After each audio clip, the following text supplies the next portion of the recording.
Hey, how's it going, everyone? Welcome back to another GameMaker tutorial here. Today we're going to be going over transitions in games. So for example, if I were to press a button here, so this is kind of like a fade out into a fade in transition. And then this is another transition that you may see in some games where there's some sort of animation playing. Okay, and so that's the gist of it. Alright, so here's an example project. You can feel free to open up the game that you're working on or just create a new project. And then what I'll do is I'll take this project and I'll drop it down in the description below so you guys can follow along. What we're going to need is you want to have your basic camera set up, your basic player set up. You don't need a basic camera and basic player setup. You can just use the default built-in camera in GameMaker. I just have a separate object camera because I want to have more flexibility with what I can do with the camera.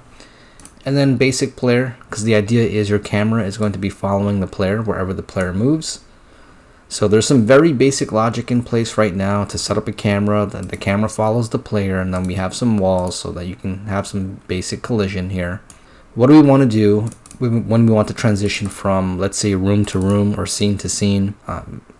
Well, we want to have some sort of transition play. And so what do we have here? I went off and put together just a basic sprite called SPR Transfade, and it's just a plain black box, nothing happening here. Then I created a very simple animation. As you can see, I just clicked on this little circle shape here, colored it black, and then just threw some dots on the screen, and then created my own sort of transition animation like this. And then, change the FPS to make it slower. And then I took those frames and reversed it for transition out for that same kind of effect. But we're going to use these two as an example for now and then build on top of that. Okay, so let's think about it. I'm going to open up Paint here, and the idea is that you have one room, another room, so room number 1, room number 2. You want to be able to play our transition, and our transition wants to kind of cover up everything in that room. It does its transition fade out, and then the idea is it should fade in, and then you're inside the new room. And also we want to have some logic in place where if we have a player, do you want the transition to follow the player, or do you want it to control the player a certain way?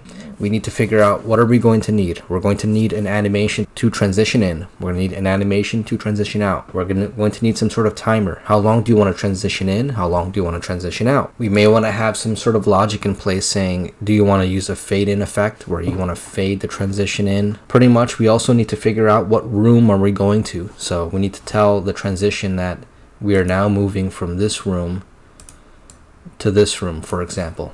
So I'm going to keep it very basic for now, and then in your game you can kind of add all the extra stuff that you like. So what we're going to do is let's go down here, create a new object. So feel free to download this project and then follow along. I'm going to go here and call this one obj_trans for transition. And this is how the game is currently set up. So in most games, you typically have an initialization room. So this is rm_int. And the idea here is you want to have this room in place because you want to kind of create your controllers. In this case, we're creating our object camera. And the idea is we create the camera once, and then the camera should be persistent and follow us throughout the game. That's the idea. I feel like having it persistent is the way to go. So that's what we're doing here. We have a room initialization, and we just have an obj camera in here. So we're going to create our camera, we're going to create our object. So for this particular game, for example, we're not going to recreate the player every single room. We're just going to create the player once, and then the player is going to be persistent as well. And the player, we're going to move it to certain coordinates as we transition to the new rooms. We'll start off room initialization. We have our camera, we have our player, very basic code in the camera, very basic code in the player object. So in obj trans, what we're going to do is we're going to create a create event, and as I mentioned a second ago with our paint drawing, we have a lot of different variables we need to kind of understand here and account for. For starters, let's go ahead and I'm going to say x equals 0, y equals 0, I want to be able to, whenever I spawn this object, I want it to be at the top left at all times. So when it draws out, it can kind of draw it like this. And then same thing with our transition images. We also want to keep the origin at the top left. So what we can do is we can kind of draw it out here and then kind of have it do its thing. Ideally, depending on your camera, if your camera view is like this, the idea is to draw it on the GUI layer at 0, 0, which will end up being here, and then draw out the sprite like that. Hopefully that makes sense. It should click in just a minute. So we're gonna say X is 0, Y is 0, just draw at the top left of the GUI layer, right? Then we want some sort of variable to represent trans in. Keep that. We're just gonna keep it blank for now, because right now we have nothing to put in just yet. Is equal to 0. So transition in, what sort of sprite do you want to use to transition in? What sprite do you want to use to transition out? Sprite / animation. And then what room do we want to go to? So I'm going to say go room. We can keep it blank, or you can just define it to whatever default you want to define it to. Let's keep it blank for now, and then we can go ahead and update it later. Time in, so we're going to create another one. So transition out, what sprite do you want to use to transition in and transition out? What is our target room? So which room are we going to go to? And how long do you want to play the transition in animation for? I'm going to just put 60 here for 1 second, for example, right? If your game is 60 FPS, that's the idea here, and you want to set it to however long you think you want the animation to play respective to your FPS. So time in, time out. You can also, if you're using delta time, you can also put in your logic there to keep track of delta time. So time in, time out. So we're gonna play the transition in for 60 frames. We're gonna play the transition out for 60 frames. For example, this is just we're just initializing our variables, really. So let's continue here. We have transition in, transition out, what room we're going to, how long does it take, and then what's last. Well, we also want to keep track of some sort of variable to tell us whether or not we want to use some sort of fade effect, right? If you want to fade in, fade out, for example. So we'll have a separate variable there. And then you don't have to do this, but I'm going to do this for this example because I feel like it is needed in most games. You're now gonna, let's keep track of where do we want the player to move. For example, like if you're moving from one stage to the other, where do you want the player to be? So that way you don't have to constantly recreate the player again and again and again. You can just say, all right, let's transition to this room, and then put the character at pixels, whatever, depending on which room they're coming from, what cutscene you want to trigger, etc. Alright, so it's that simple here. We're just defining variables for what we think we're going to need. In your game, you'll probably want to add more, but for this purpose of this video here, we're just going to keep it very basic. And then, so the next thing we want to do here, so this is our create event. So now what are we going to do with this stuff? Well, first of all, let's go here and we're going to add an event. We're going to add a step event. Okay. So here goes our step event.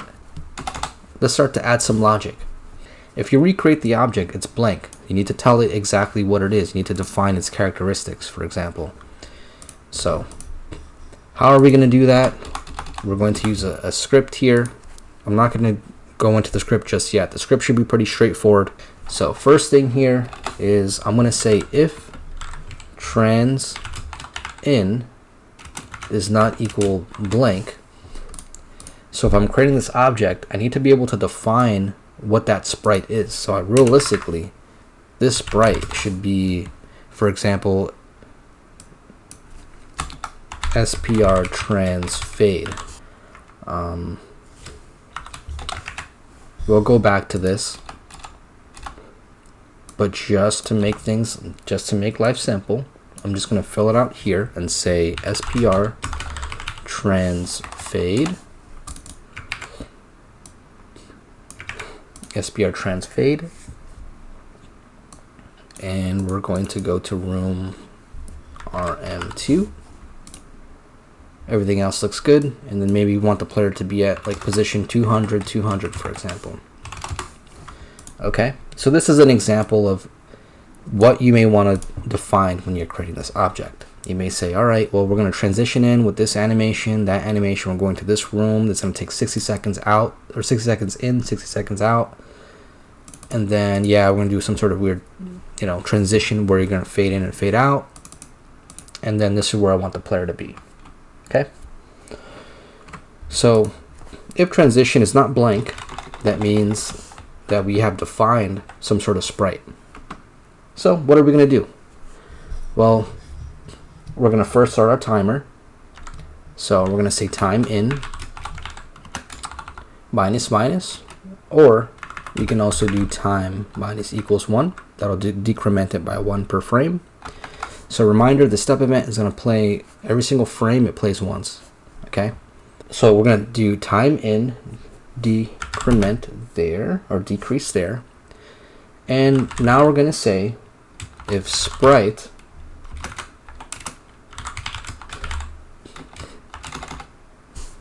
so if sprite is not equal to anything, so here's something we need to understand as well. Our obj trans object is blank. It doesn't have a sprite assigned to it, so that means the sprite is blank. The sprite doesn't exist, right? So now we're saying here, well, if the sprite index isn't what we defined it as, well, let's set it to that object. So sorry, to that sprite. So we should be able to do a simple if statement. Keep it very simple. And we want to just assign it once. We want to create it, set it to this sprite just once. So here we're saying, okay, well, if sprite index is not equal to fade in, transition in, then make it transition in. Right now it's blank. So that's always going to be true if this is not blank. So let's move along. So now let's say, well, what happens if the timer runs out? So if time in is now less than or equal to 0, meaning that we have now completed our transition, or at least our first half of the transition, then what we want to do is we want to say, all right, well, trans in is equal to blank. We want to just clear it so we can kind of break out of this. And also, now is our chance to say room go to, and then whichever room we're going to. So in this case, we're going to be going over to RM2, for example. And then another thing too, if we're using our fade transition, then we need to alter the alpha, the image alpha, or the image transparency. So let's create one more if statement. I'm going to try and keep it simple here. Fade trans equals true. So if we ever set fade transition to true, then we need to have some logic in place saying, all right, well, now we need to mess around with the image alpha, or the image transparency. We need to make it kind of transparent, like fade in and fade out. We need to add that effect. So I'm going to go here and say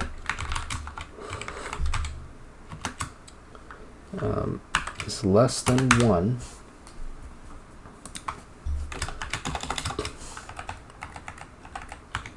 So we're going to do some sort of fade in here. Now, if fade in is ever true, we can probably put that logic here. If fade trans, you can leave it like that, or equals true, then we can say image alpha equals 0. Make the image completely invisible. Okay? Make it completely invisible, else image alpha should be equal to 1. So very basic if else statement here. And we're pretty much saying, well, if we're setting this variable to true, if we're saying, hey, we want to fade in and fade out this transition, give it that fade effect, then first let's make the image invisible, and then we can slowly make it visible, or just leave it alone and just keep it default to 1, which means it just looks normal, just like a normal sprite. You can't see through it. It's solid, for example, right? So here we can just say image alpha plus equals like you kind of play around with whatever value works for you. I'm just going to say .01. So that means every step event we should be going up transparency .01 until we get to 1. And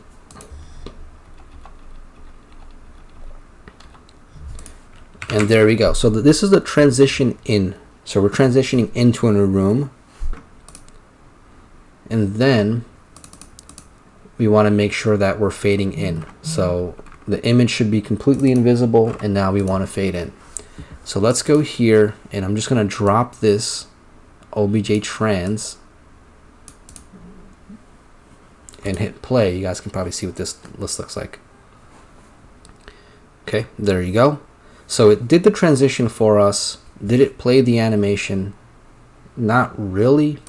And if it did, guess what? The animation was played probably all the way at the top left, because remember we set it to 0, 0. So maybe if we move the player up here, you can see that on the top left. So now we have a problem. And what is our problem? Well, we want to be able to draw the animation again on the GUI layer, not within the room. We don't want it to draw on here. We want it to draw it wherever the camera is looking at. So the camera is going to be zoomed in on the player. Now, if this transition is getting played in the room, we're never going to get the desired result that we're looking for. So let's go back to obj trans, and now we're going to go down and we're going to say, all right, well, let's go here and let's create a draw event. We're gonna leave the draw event and just blank, because we don't care. We don't want to draw in the room, so we'll leave it blank. So that means it's not going to draw itself. And then go to draw GUI, and then here in draw GUI, then we can say draw self. All right. So now if we run this,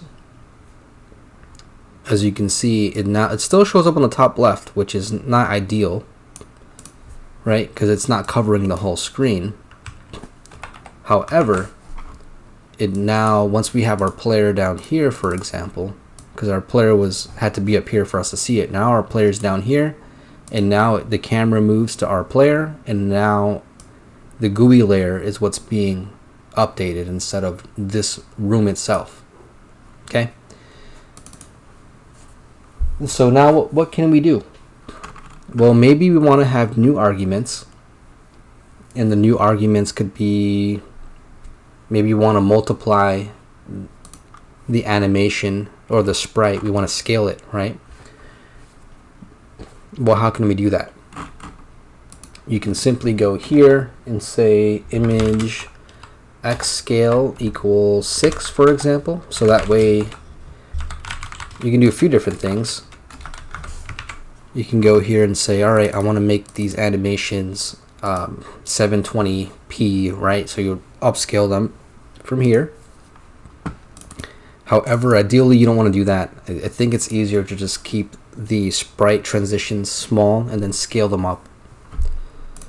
So now what we're just going to do, we're just going to use a simple built-in variables here, and we're going to say image x scale, image y scale, and these will control the image. So think of it as stretching the image sideways 6 times and then up and down 6 times. Let's hit play and see what that looks like.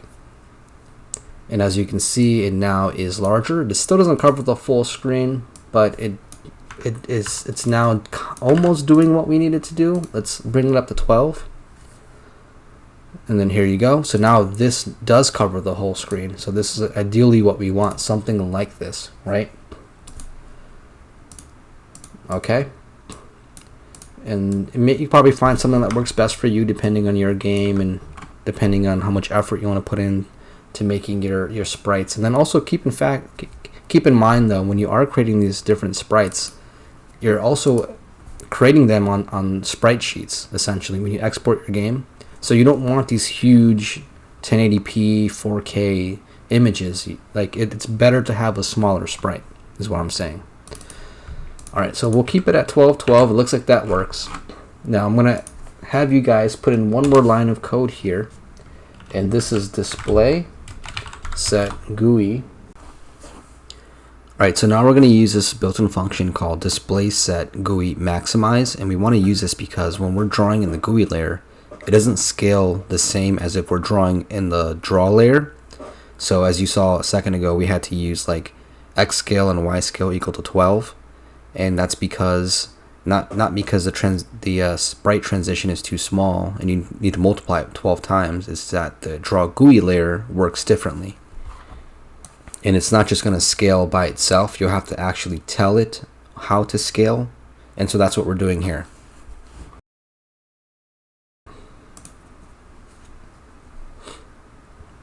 Okay, and there you have it. All right. Just so this video doesn't get too long, we're going to take it down here. And so to quickly recap what we've done so far, we've created an obj trans object, and we currently hard-coded a bunch of variables here. So whenever this object gets created, what it will do is it will transition to that new room, playing the transition that you'd like, the sprite that you would like. And in the next video, we're going to complete the transition out logic, then create our magical script that'll just make this whole thing one line of code. So whenever you want to transition in or out somewhere, you'll just call that particular script or function, and we're good to go. All right, catch you guys in a bit.